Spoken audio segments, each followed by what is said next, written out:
have Mike Graff here with us. He is CEO of Air Liquide North America and has a lot of other hats he wears there, including responsibilities in Asia. I've known Mike for quite a while. His son actually was a student of mine here at Rice, so it's great to reconnect on this opportunity to be able to chat about a couple of really important issues. First, I'd like to kind of dive in a little bit on Air Liquide's responsiveness to the COVID crisis globally, because I think you have a really unique perspective to share. And then we can use that to segue into a discussion about the future of energy and the role that hydrogen could potentially play in that future. But before we get started, Mike, maybe for the benefit of a lot of our audience, if you could just briefly riff on what Air Liquide is, what you do, and where you're located around the world, that'd be great. Sure, Ken, and thanks for having me today, and thanks for everyone that joined us as well. Air Liquide is one of the world's largest industrial gas companies. We've got 67,000 employees that serve the needs of 4 million customers and patients in 80 countries around the world. So we've got a very large geographic footprint. Our gases are not natural gas. It's pure oxygen or nitrogen, argon, helium, hydrogen, xenon, a whole variety of gases that are really used to enable almost every industry that's out there. For example, we're in upstream oil and gas, we're in refining and chemicals and plastics, we're in steel, we're in glass, we're in foods, we're in pharmaceuticals. We're in every type of manufacturing there is, from automobiles to high-tech scientific instruments. We're in cutting and welding. We're in machine manufacture. We've got a large electronics business. So you use all of our gases that actually help produce and used in all the tools that are used to make transistors that go into the memory chips and the logic chips. And we actually make some of the materials that actually allow them to work. And then we've got a large healthcare business. Actually, for more of an industrial company, about 20% of our revenue stream is tied to healthcare. And so we're probably the world's largest medical gas provider, medical oxygen being a very core component of that. And then also in about 35 countries around the world, we provide in-home patient care for respiratory needs, sleep apnea, and a variety of other needs. And then we have deep roots in technology and innovation. So that enables all those businesses. But we're always looking at the future drivers of the world around us and how can we contribute and what can we do. So we're in everybody's space program. We're in new methodologies on healthcare. We're in the digital space, and I could go on. It's just a lot of different areas we get to touch and have fun with. Yeah, that's fantastic. It's actually one of the reasons why I love chatting about Air Liquide, because you have touch points in so many different dimensions that are critical to all sorts of things that are going on around the world. And there's, as I mentioned in the outset, there's two I'd really love to dig into. And the first one really has to do with something you just mentioned with regard to supplier of medical oxygen. And I believe you have a facility in Wuhan, if I'm not mistaken. And I'd love for you to just talk a little bit about how you were able to, as a company, see and respond to the crisis as it unfolded globally. Well, you're right, Ken. We've got about 4,700 employees in China, and we actually have a base of industrial operations located in Wuhan, as we do in many other geographies within China. And so we actually saw this from the ground up. And not only did we see the evolution of it in Wuhan itself, but actually we actually had an employee in Singapore who initially was affected by the virus. And this is how we learned just how infectious this was, because this employee attended a seminar in Singapore that had attendees from all around the world. And someone from Wuhan happened to attend that seminar. That one seminar accounted for the initial infection in 6 different countries in the world. Wow. And so we saw the evolution of what was happening in Wuhan. We saw very, very rapidly the level of the infectious nature of the virus itself. And so we quickly moved into action. There in Wuhan, we not only, first of all, had to make sure that our employees and their families were safe. I mean, we're essential in all we do, not just in healthcare, but in all the other industries. So we have to continue to operate. We still have to continue to deliver our products for healthcare, for people to be able to eat, for people to have energy, or whatever the case may be. So we actually helped right there in Wuhan, besides assuring our own employees were safe and secure, to meet the needs of both the healthcare industry and the essential businesses and industry as well. We actually helped build 2 field hospitals there in Wuhan. We helped retrofit 6 other hospitals so that they had all the latest technologies on utilizing medical oxygen. You've heard a lot about respirators. In Europe, they would call them ventilators. Well, they don't work without medical oxygen. It's kind of like the razor and the razor blade. And so you need our medical oxygen in order to go ahead and utilize the respirators. And so we started to build that out there. We saw that evolve throughout Asia. And then we took those learnings that we saw in Wuhan, we saw throughout China and then the rest of Asia. And as the virus spread to Europe, we were able to quickly act because we had already, ahead of a lot of the protocols that were put in place by various governments, we had already managed, I would say, travel. We had already managed how people would work. We had already begun to manage disinfection. And we were able to leverage all those learnings and quickly move those to Europe. Whereas we saw in Italy, and then we saw in Spain, and then we saw in France, the rapid uptick of people being affected by the virus itself.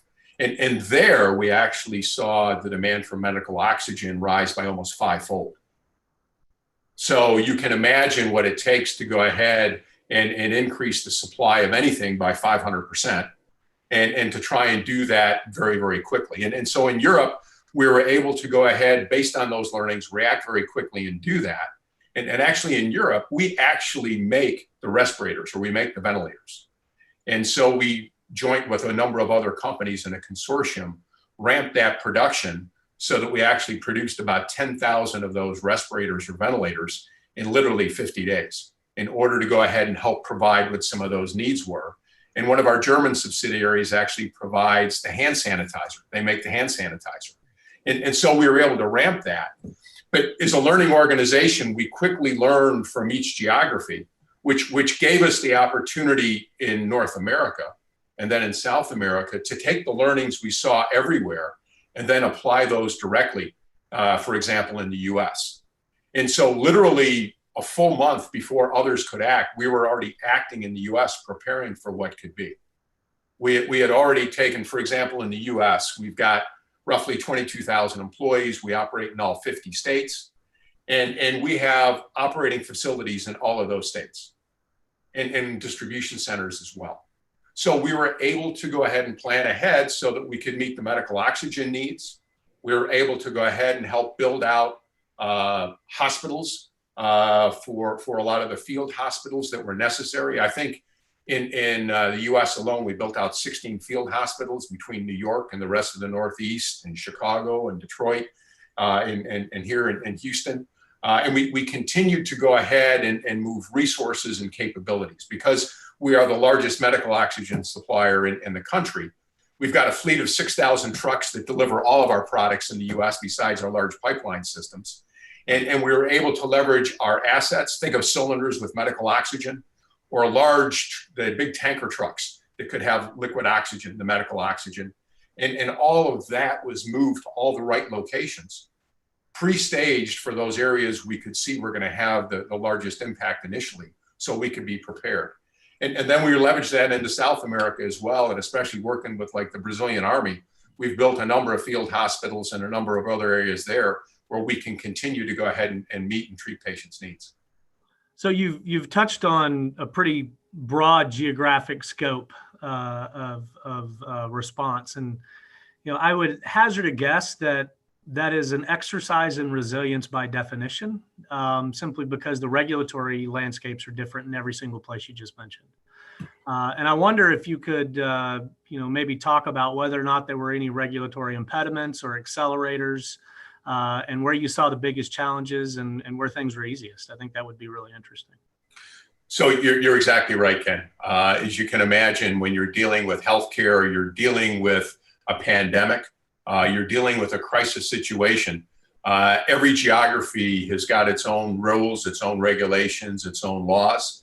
And so we are very localized in all these countries. So we do know the local officials. We know how to act and we know what to do. I think that in Asia, we were learning as we went through it. And I think that we were able to find the right people to connect with to help build out field hospitals and get some things done. But when we got to Europe and recognized we were first formed in 1902, and our roots began in Europe, even though we were already globalized by 1907. We have a very, very strong set of relationships within the European community. And so it was much easier for us there to work with local governments to get actually the agreement to allow us to share technologies with a consortium of companies to ramp the production of the ventilators or the respirators, to get the access to things that we needed. And really here in the US, I think that was really important for us. You can imagine trying to manage the geography of 50 states in the US and a lot of regulatory issues that we had to deal with in order to maximize our ability to ship oxygen, in order to be able to quickly move forward to utilize, for example, at the beginning of this, we already had 2 million cylinders of medical oxygen fully filled and ready to go, and to make sure we could continue to utilize those throughout. And then also we had to find a way to work with FEMA and eventually the Army as they look to build out field hospitals, just like we did with the governors in a variety of states, like in New York and Michigan and other states, and try and work with the locality. So we work directly with the White House. I mean, I spend time with Peter Navarro. We work directly with Vice President Pence and his team, but we had to work with all the local municipalities in order to really be able to deliver all the things we needed to. And I think that everyone, once they recognized the importance of what we were trying to do, worked very hard to help collaborate and to make sure we were able to get those things done. So I'm going to kind of hit rewind a little bit in our conversation because something occurred to me that I think might be incredibly relevant for everything you've said. With regard to things sort of taking off in China and you seeing, as you mentioned, one of your employees attending a seminar in Singapore, and it had a pretty far-reaching impact, impacting 6 different countries. When did you actually see, in terms of how it was impacting Air Liquide's business, signs that something was wrong in China? And how did that help you accelerate response as you moved forward and you saw it sort of begin to spread around the world? Sure. So, in Asia, especially in China, we started to see these impacts towards the end of January, early February. And so we began to see the dramatic impact, not just in terms of people being affected, but as they began to go ahead and basically confine people to their homes, as businesses began to shut down, we saw a rapid decline in industry overall. So if you think about some of those big commoditized industries that I spoke of before, the steel and refining and chemicals and things like that, we quickly saw their utilization rates drop to about 70% of normal. And even more so for the more localized businesses that might use our gases for manufacturing, they might use them for metal fabrication, for a whole variety of uses. We saw in Wuhan, those utilization rates drop by 90%.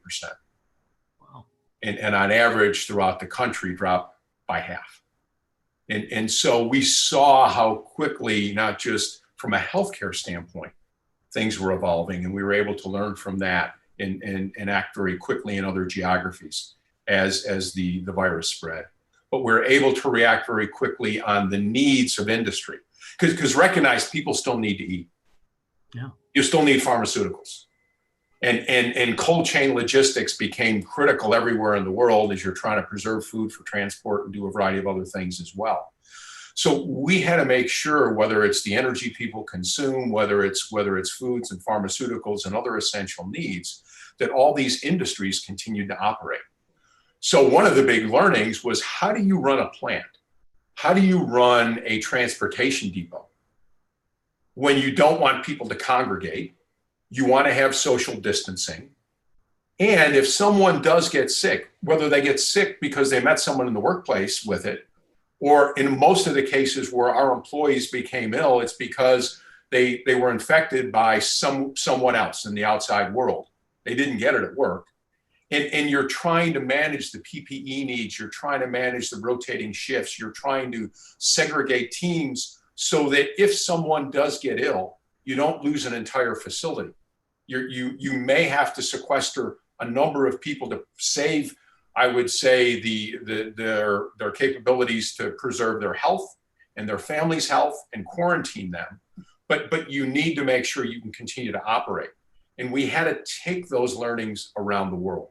We had to go ahead and see how you manage not just the shifts and the rotations, but think of a depot. I said we've got 6,000 trucks literally on the road as we speak today, okay? So you can imagine you've got a depot where 50 drivers show up in the morning. They all want to have their cup of coffee. They're going to learn what their routes are, and they're going to talk, and they want to move on. Well, we couldn't have more than 5 people gather, and they had to be socially distanced. So now you've got to rethink how you do that and how you manage that. And interesting for us, despite the infectious nature of disease, despite the fact that we served all of the healthcare needs, recognize we were still going into people's homes and providing healthcare. We were delivering to the very medical centers and clinics and retirement homes, where nursing homes, where people were severely afflicted. We had to keep our employees safe. And we had to learn by doing on how to do that. And you know, up until about last week, I think out of 67,000 employees, we had about 100 employees that have been affected worldwide.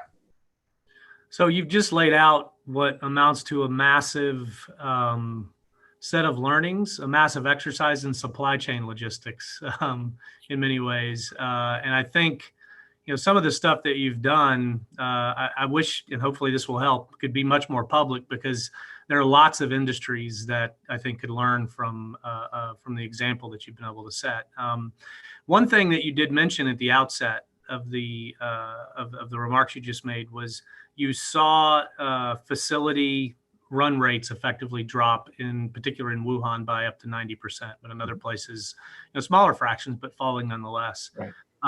You know, one of the things that a lot of people are wrestling with right now is, as reopening occurs in many of those places, you know, what's happening in those places, you know, what's happening with regard to industrial activity, and ultimately how that translates into energy use, which is what a lot Sure.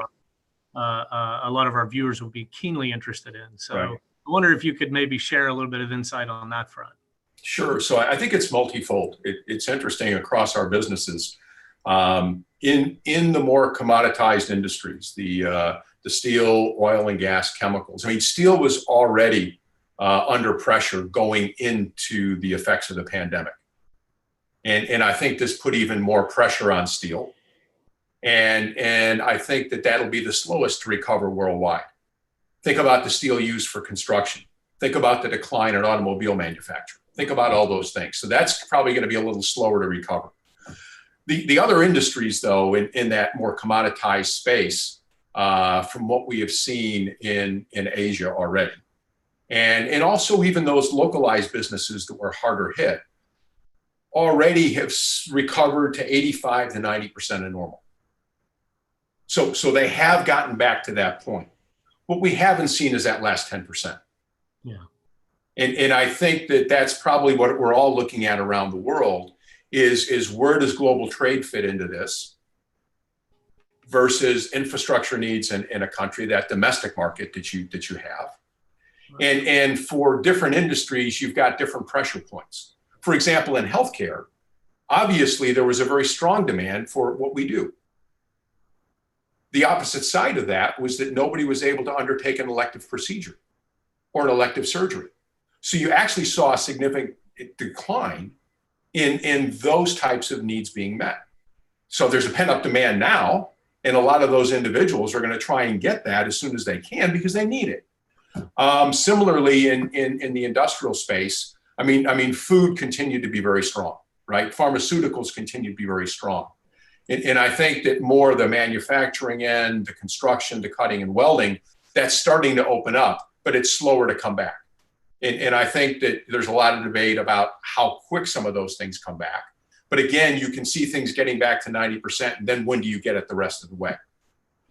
Our electronics business, on the other hand, has actually been very strong throughout, because in our electronics business, where we serve the integrated circuit or the semiconductor market and flat panel displays, think about your smartphone or the big TV you watch football on, those needs continue to be strong. And especially for semiconductors, the advent of the build out of infrastructure for 5G, the new devices that will come along with it, the drive for smart or autonomous vehicles, the digitalization of the world around us, virtual reality, augmented reality, all those things are coming. And so they're already preparing the latest nodes, the latest technology for that. And while they were doing that, you and I are working from home, along with a lot of other people. So suddenly there were a lot of people that needed a laptop that never had one before because they had a desktop at their office. And so there was a significant increase in demand for laptops, probably greater than they've ever seen before. And in order to connect everybody, you had to have all the servers to drive the cloud. So you saw a significant uptick in the number of servers. And so actually that part of our business has been very strong. And I think it'll continue to be strong because I think there's a lot of underlying drivers of change in the world around us that somehow seem to be accelerating as we learn by doing, as we go through the impact of the virus. So there are some things that may be a little slower to recover. There are some things that remain very strong and beyond that. And I think there are other things that get back to normal fairly quickly. So I think the big question for a lot of the industrial pieces is how do you get that last 10%? If you look at energy, as you know better than anyone, there's a twofold impact. So there's the impact of the virus itself. And because everybody's at home and nobody is flying and nobody is driving, you see a significant decline in demand for transportation fuels. And very rapidly, we saw a decline in global demand for crude oil, decline by 20%. And you saw refining utilization drop, you saw other things drop. But as you know, it all didn't drop in the same way. So demand for gasoline came down, demand for jet fuel came way down, but diesel still remained fairly strong because you still had to manage all the logistics of people's needs around the world. How many people were having food delivered to their home? How many people were shipping frozen product from point A to point B? And all those types of things were very strong. So even in the utilization of refineries, those that were more complex refiners and were able to crack certain distillates to produce more diesel while having a lower crude run and managing from that crude slate, a different product slate, found themselves managing themselves in a different way. Now, when does that come back? I think it's going to be a combination of when things come back to normal. For example, I don't know how soon everybody really will be flying. But I've heard a lot of projections that as a result, a lot of people are going to drive for vacation this summer. And so that actually could increase the demand for gasoline as you look at that. So I think the recovery there, and you'd be a better judge than I, is going to be unique as you think about where that goes and how that plays out. Oh, yeah, absolutely. We've been wrestling with, those issues as well as issues related to, how rapidly consumers will resume uptake of public transportation. There's lots of things on the table and what the implications might be for transportation fuel use more generally. But you've sort of touched on a number of issues, and in particular, I want to kind of pull on one in particular. You mentioned, demand recovery and activity recovery, 85, 90% level. When do we get the rest back? And I want to use this to kind of transition, because we started to step into the energy space, into the energy transition discussion. No pun intended when I use the word transition there. But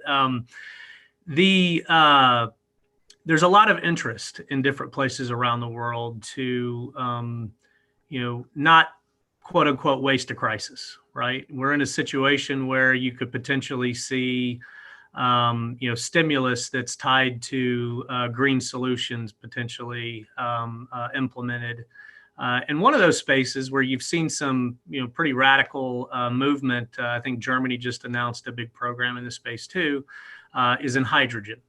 And I know Air Liquide is deeply involved in the hydrogen space. You already mentioned refineries. I know from a conversation you and I were having recently that that's kind of where you first got involved in the hydrogen space. So I wonder if just briefly you could talk a little bit about Air Liquide's role in the hydrogen economy, because that's another really important point. When we talk about creating value chains in hydrogen, they already exist. It really is about expanding those value chains. So that does make it a different kind of discussion than, say, something like carbon capture. But the two aren't mutually exclusive, of course, but you get the point. If you could talk a little bit about Air Liquide's role in the hydrogen space, your own personal reflections on hydrogen, I think would be really interesting right now, and where you think we might be going over the next decade or so as we move beyond the coronavirus pandemic.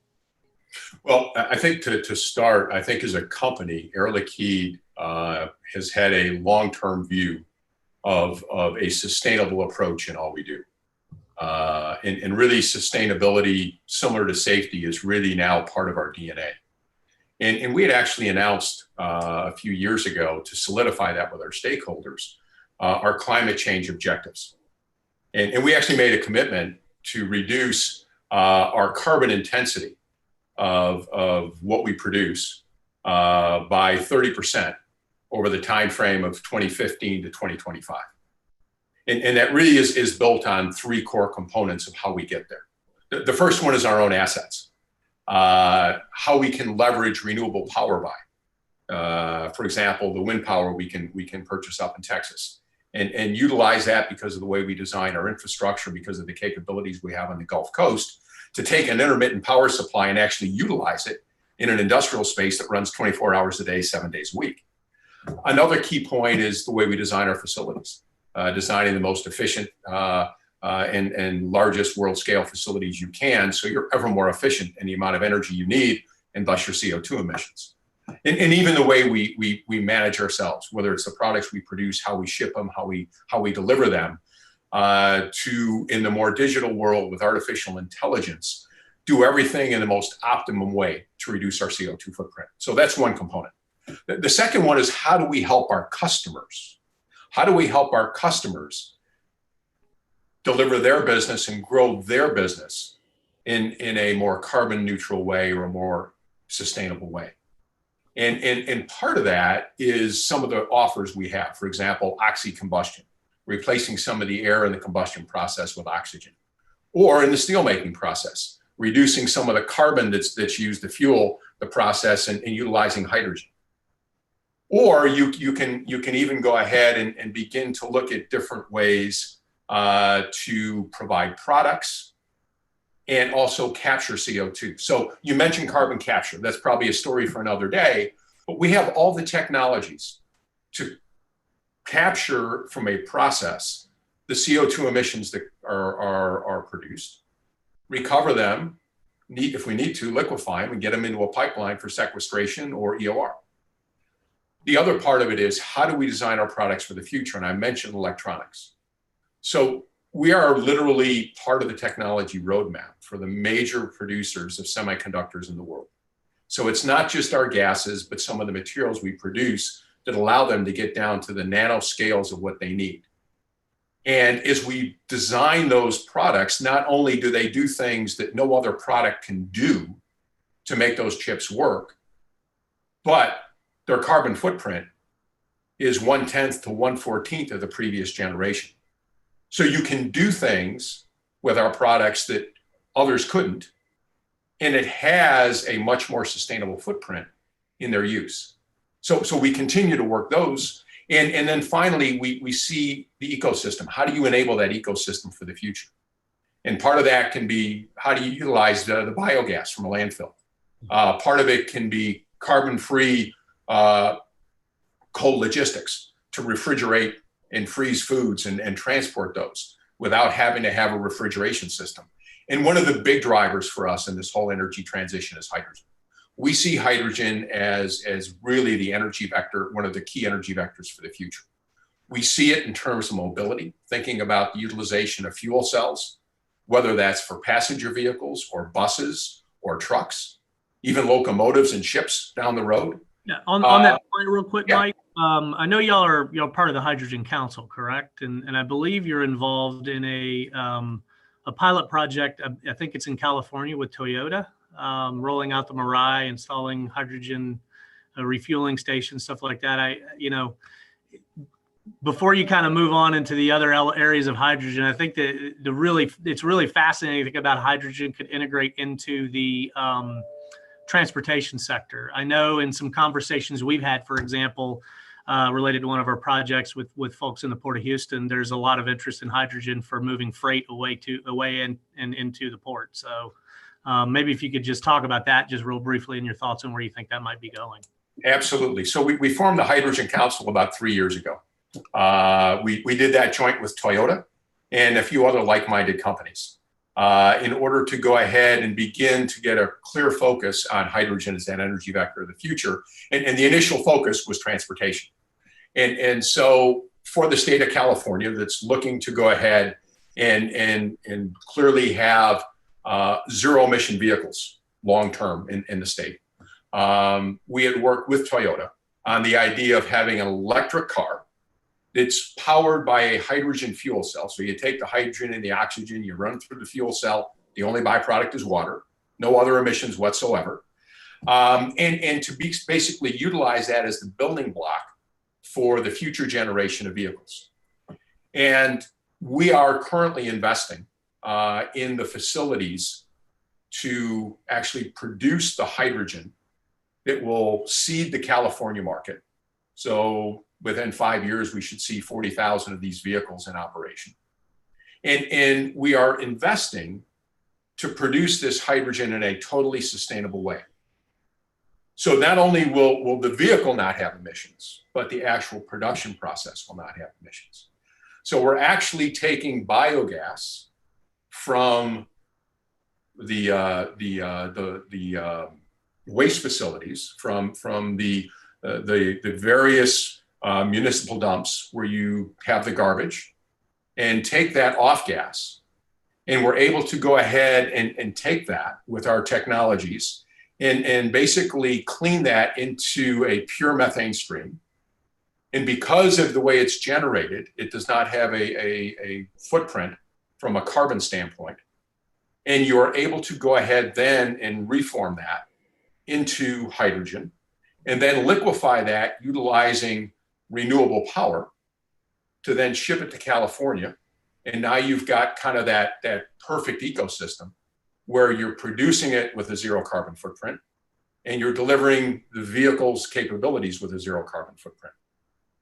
We're doing something very similar up in the Northeast, where we're proving new technologies around PEM membrane electrolyzers. So proton exchange membranes. We're building the first industrial scale membrane like that up in Bécancour, which is on the Canadian side of Niagara Falls. And we're going to take power from the dam. And very similarly, we're going to go ahead and split that into hydrogen and oxygen, liquefy it, and then utilize that to seed the Northeast market. And we're doing that joint with Toyota. And Honda's involved, a number of other automotive manufacturers are now getting involved, and that's going to continue to evolve.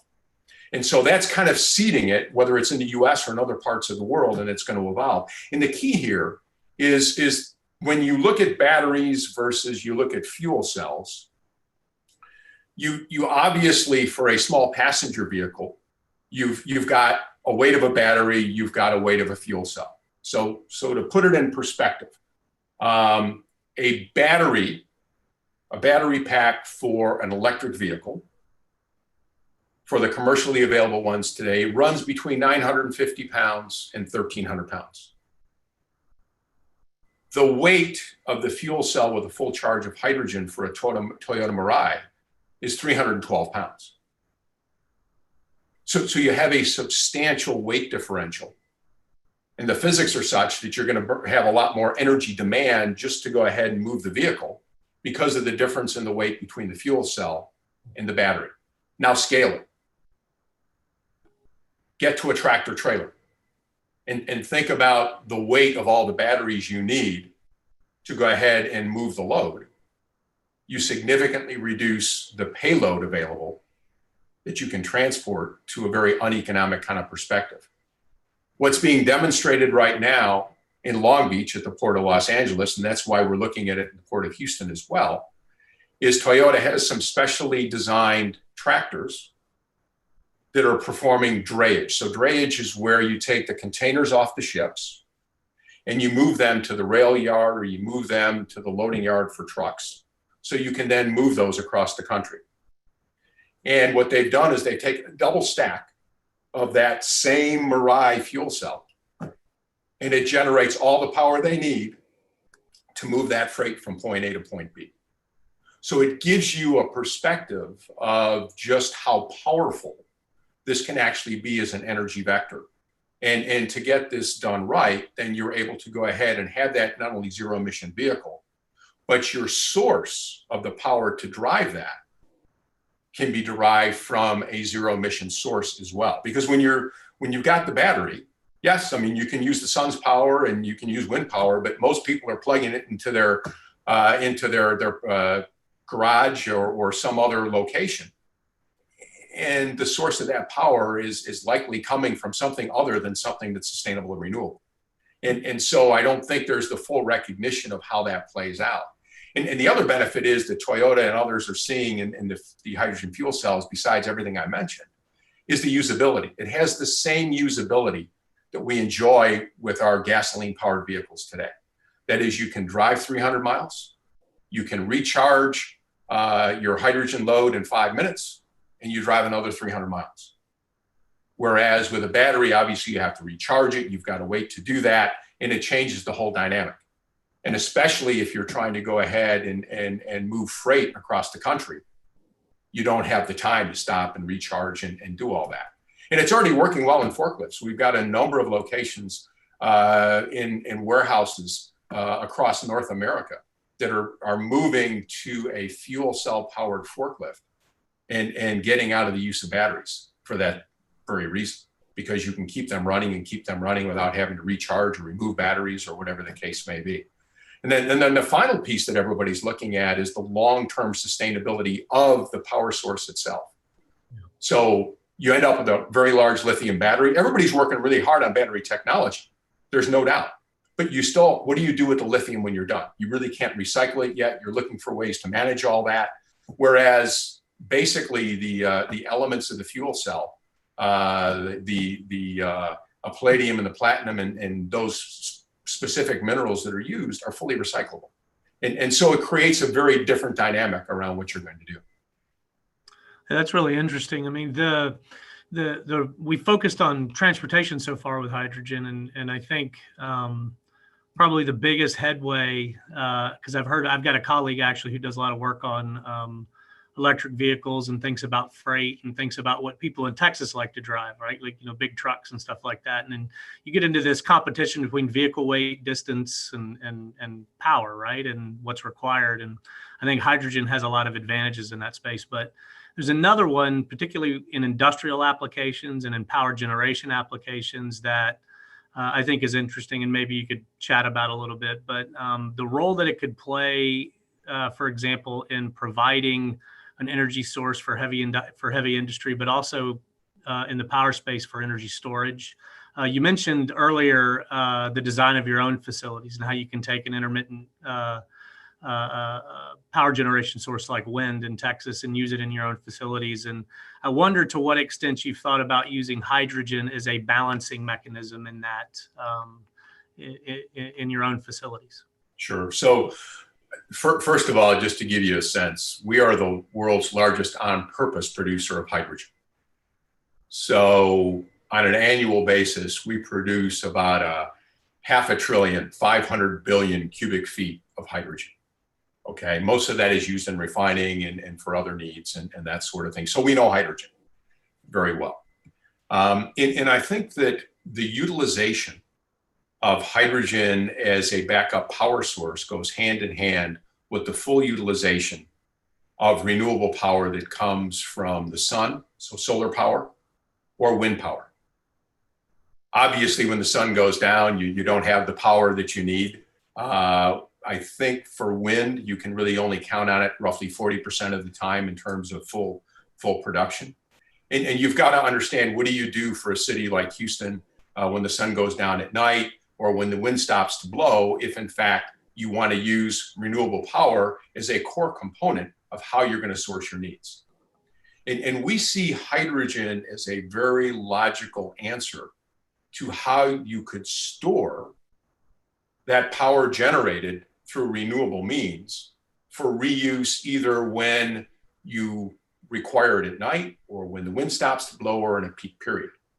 And we've already started to demonstrate this. It's interesting because Texas probably has the perfect ecosystem to make this work. Because not only do you have the requirements and the need and the capabilities throughout the state, whether that's renewable power, whether it's pipeline systems or whatever the case may be, but we've actually built and proven the world's largest hydrogen storage system in a salt cavern, literally a football field away from where Spindletop was first found, right? Where we first started to produce oil in the state of Texas. And so we actually have built a underground hydrogen storage facility, similar to the way you would store natural gas liquids and a variety of things like that, okay?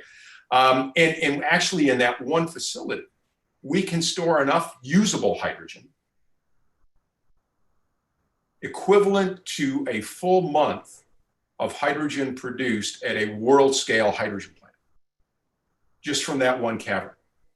And so we're able to demonstrate the ability to go ahead and produce it, to store it, and then reuse it, tied to our pipeline system. So we see that as a logical means to go ahead and store power and make that work. And I think that as things evolve, while we have not gotten that far yet with our own facilities, with the ability and the way we've designed a lot of our air separation units and other capabilities, we're able to take that renewable power, we're able to take our cogeneration systems, we're able to take the entire ecosystem and leverage that in a way that we can manage the power demand and fully utilize. For example, we announced the power buy of 50 megawatts of renewable power to help drive our infrastructure on the Gulf Coast. Well, as you know, I mean, 50 megawatts of power is enough to basically power a city of 50,000 homes. So you think about being able to leverage that into the infrastructure and prove that, we'll be able to take that the next step as we demonstrate that. And I think as people begin to look at grid backup and grid utilization with renewable power, hydrogen clearly can be a core component of what that would be. So that actually raises an interesting question that kind of gets to the sort of core of the topic of the energy transition. And in different places around the world, there's a lot of interest in hydrogen, but different means of generating it. So this is where you come up with the gray, the blue, the green, sort of the rainbow of colors, if you will, for different types of hydrogen. But I wonder if you could maybe comment on two things, where you think that is going, both over the medium and the long term in terms of sources of hydrogen generation. And it may not be a single answer. It could be different everywhere. But and in doing so, maybe talk a little bit about what you see in other countries around the world. And I'll bring it really close to home, where you think, because you kind of hinted on it a minute ago, where you think the state of Texas could position itself in the global construct when it comes to hydrogen. Well, I think first of all, you're right. I mean, there's different ways to think about how you produce the hydrogen, different drivers in the world around us as to how rapidly it could evolve. And actually different countries are in a place where they have really decided they want to shift from an energy transition standpoint to a hydrogen basis for what they do. Even a lot of the industrial companies are looking at how do they decarbonize their industrial footprint. And in chemicals and in steel and other industries, they see hydrogen as a core component of that. And I think that Europe clearly is very driven from a social perspective, from a climate perspective, from a societal perspective, to reduce their carbon footprint. And whether it's the Nordics, whether it's France and Germany and other countries, they are laser focused on hydrogen as a core component of how you do that. I mean, recognize that I don't think people realize this. One of the largest production facilities for ammonia in the early days of production, so go back to the, I don't know, 1915, 1920, basically came from Norway, from dam-related power they used to split water and then produce ammonia. And so there's a natural perspective as you look at the Nordics and what they think they can do and what's going to happen. You see that evolving in Germany and France, both in terms of how you produce, but then how you utilize, whether that's in the transportation sector or in Germany, they already have a train that runs on hydrogen, right? They're already building out the infrastructure along their major highway systems to enable this to occur on a day in and day out basis. And you see that working its way through Europe. And so they've got that footprint that's going to do that. When you go to Asia, it's really interesting because you've got Japan. Obviously, I mentioned some of the Japanese automotive manufacturers, okay? And they, working with their own government, are looking at what they can do to have a more sustainable footprint for their country, to reduce their carbon footprint. And so they're very driven from a societal standpoint to make that work. But if you look at some of their needs, and even more importantly, if you look at South Korea, and Hyundai is now very involved in this, and you look at China, they not only see it as a potential means for a sustainable source of energy, they need energy. They do not have enough indigenous energy. They don't have enough indigenous sources of energy to meet their needs day in and day out. And they see hydrogen as a core element for their country's energy sovereignty for the future. And so there is a rapid development, very, very involved from a governmental perspective, to reinforce the need for hydrogen, developing technologies, developing capabilities, both on the production side as well as on the transportation vehicle side, to think about how they can use that. So you've got different drivers and different dynamics in the world around us. In the US, I mean, I'm a firm believer the US is kind of the innovation engine of the world. You know, it's in our DNA. Innovation, new technology development has always been here. But I see this right now as something that's beginning to evolve in other parts of the world. And maybe we aren't as far along as we could be, or we're going to lose that stature if we don't continue to focus on it here. In the state of Texas, I mean, let's face it. I mean, I've been involved in the oil and gas industry myself. And oil and gas has been a very clear and safe and usable source of energy for many, many, many years. And that's not going to go away overnight. But I think as we transition to a more sustainable mindset and we transition to a perspective on what we can do, the combination of hydrogen along with carbon capture, I think, will come together. And the state of Texas is the perfect place to do that, both from a carbon capture standpoint, as well as from the perspective of what I mentioned with hydrogen. You mentioned the Port of Houston. You think about the vehicular structure that we have in the state. You think about the level of pipeline infrastructure we have. We can actually move hydrogen in pipelines. I mean, we've got 2,200 miles of pipeline across the Gulf Coast between Texas and Louisiana. Now, only part of that is hydrogen. A lot of it is oxygen and nitrogen. And others have that infrastructure as well. And so you actually have kind of this indigenous infrastructure that would enable that if you wanted. And I've already mentioned the capabilities you have on sustainable power generation. And it just so happens that Toyota's relocated its headquarters to Plano, Texas, at least the headquarters in the US. So you've kind of got this perfect ecosystem to make all that work if you really want to. That's really interesting. Something that I think is worth diving into kind of as a final set of remarks. There's quite a few questions coming in, based on relative costs of different sources of hydrogen, et cetera, et cetera. I think a lot of that's discoverable. If you want to comment on it, you're welcome to, Mike, but I'd love to ask you just a very simple question, because you mentioned you see sort of the hubs of innovation in the hydrogen space kind of occurring elsewhere. What what is enabling that? Is it direct government interaction? Is it a regulatory or a policy landscape that really is suitable? Is it consumer preference? I mean, legacy infrastructure? I mean, all of the above. I don't know. I mean, I'd love to get your perspectives and thoughts on that, given the global view you have. I think in many respects, Canada does fall into that category of all the above because of what I mentioned before, right? You've got, from a societal standpoint, certain geographies that are really committed to changing the carbon footprint of how they live and where they are. And I think that there's a lot of incentivization from the governments as a result to help drive that. And I see that not just in the transportation sector. I see that in some of the major industries, especially the process industries that utilize hydrocarbons, to think about how they could utilize hydrogen in a different way and reduce their carbon footprint on a lot of the products they produce.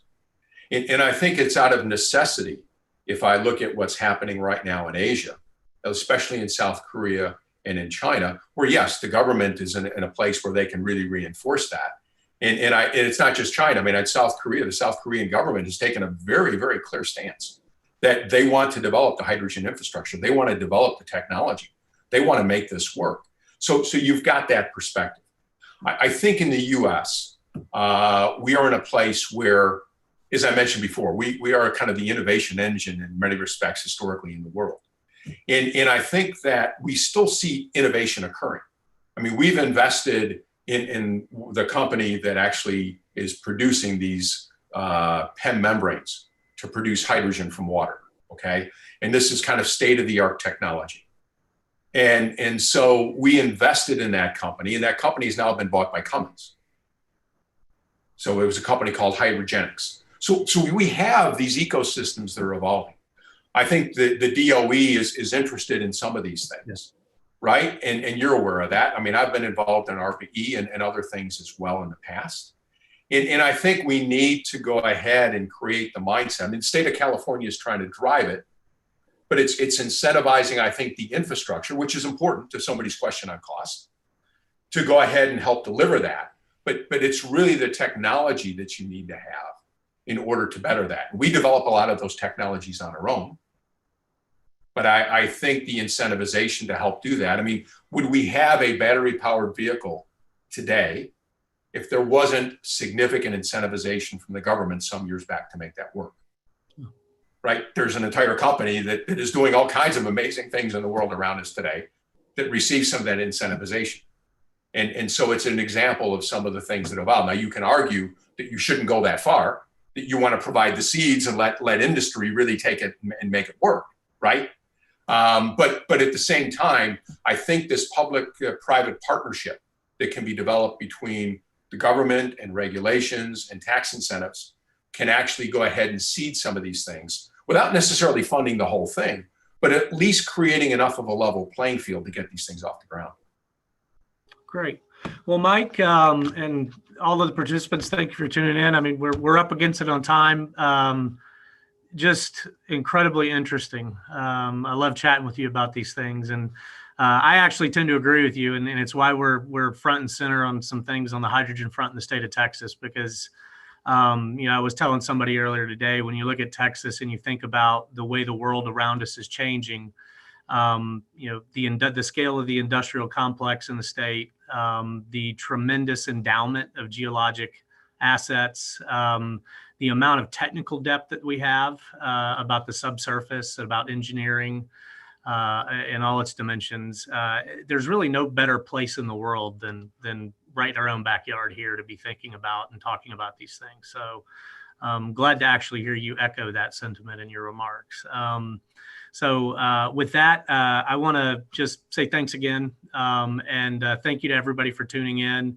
As I always say, the webinars are actually archived on our website. So without a doubt, for those of you who are typing questions, you might have missed something that was a nice little nugget that was shared. So feel free to go back and view it at your leisure, because I think there's a lot of really good information shared. And everybody stay safe, and until next time.